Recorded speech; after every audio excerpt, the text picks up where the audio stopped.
بسم اللہ الرحمن الرحیم۔ السلام علیکم ناظرین، آپ دیکھ رہے ہیں اپنے میزبان چودھری سہیل صادق کی آواز میں۔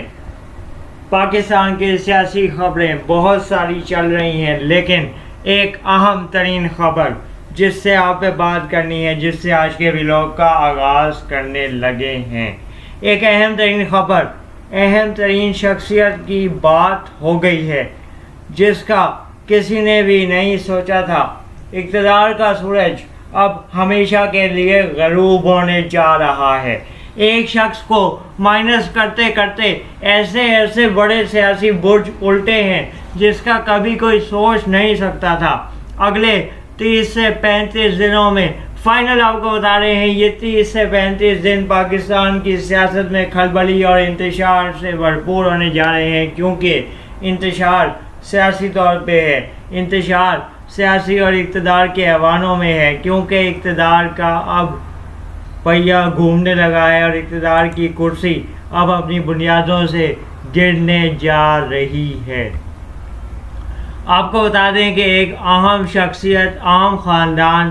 جس میں تقریباً آپ کو بتائیں پاکستان کی سیاست میں اس خاندان کا بہت اثر وسوخ ہے، پاکستان سے باہر جانے، فرار ہونے، شیخ حسینہ واجد کے نقش قدم پہ چلنے کی تیاریاں شروع کر دی گئی ہیں۔ ایک اہم خاندان نے پاکستان میں رابطے شروع کر دیے ہیں اور کہا ہے ہمیں ملک سے باہر جانے دیں، ہمیں کلیئر راستہ دے دیں، ہم حکومت بھی چھوڑنے کو تیار ہیں، ہم اگلے الیکشن بھی کرانے کو تیار ہیں، ہم جیل میں بیٹھے ہوئے شخص سے مذاکرات کے لیے بھی تیار ہیں اور ہم اس کو حکومت دینے کے لیے بھی تیار ہیں۔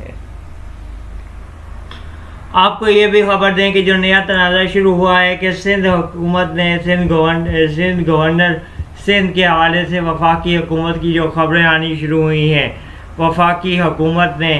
سندھ کے گورنر کی تبدیلی کا جو فیصلہ کیا ہے، اب ایک بات واضح ہو گئی ہے کہ نون لیگ کا گورنر سندھ میں تعینات نہیں ہوگا۔ نون لیگ کا کوئی بھی ایسی شخصیت جس کا تعلق نون لیگ سے ہے وہ سندھ میں گورنر کے عہدے کے لیے نہیں آ رہی اور کامران ٹیسوری کو ایم کیو ایم کی نسبت سے ہی آگے چلایا جائے گا۔ اہم اور مقتدر حلقوں نے اس بات پہ بھی اتفاق کر لیا ہے، یعنی کہ جب آپ کو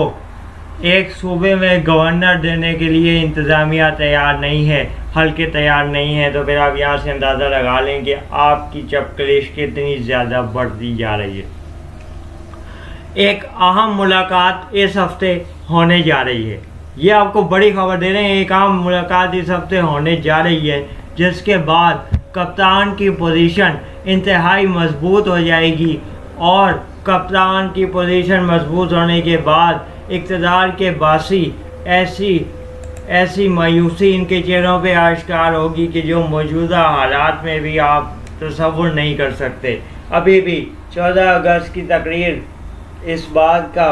واضح اعلان کر دے گی۔ 14 اگست کی تقریر اور 14 اگست کی تقریب میں آپ دیکھیں گے کہ حکومت میں بیٹھی ہوئی شخصیات کس طریقے سے اپنی بے بسی، اپنی ڈوبتی ہوئی کشتی کو بچانے میں ناکامی کا اعتراف کریں گی اور اقتدار سے اپنے آپ کا سورج غروب ہوتا دیکھ کے عوام سے اجازت لیں گی۔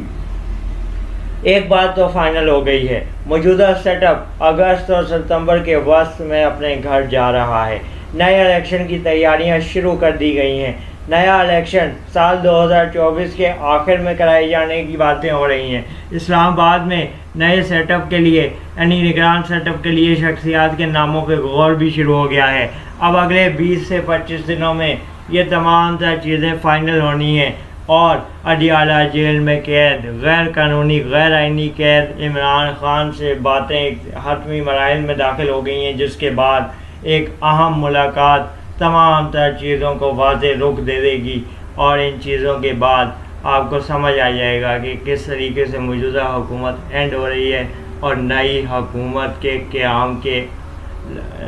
جو باتیں ہیں، جو چیزیں ہیں، وہ تیزی سے اپنی پیش رفت کرتی جا رہی ہیں۔ مزید کیا ہوگا اگلے ولاگ میں آپ کو اجازت دیجیے، اپڈیٹ کریں گے۔ فی الحال اجازت دیجیے، اللہ حافظ۔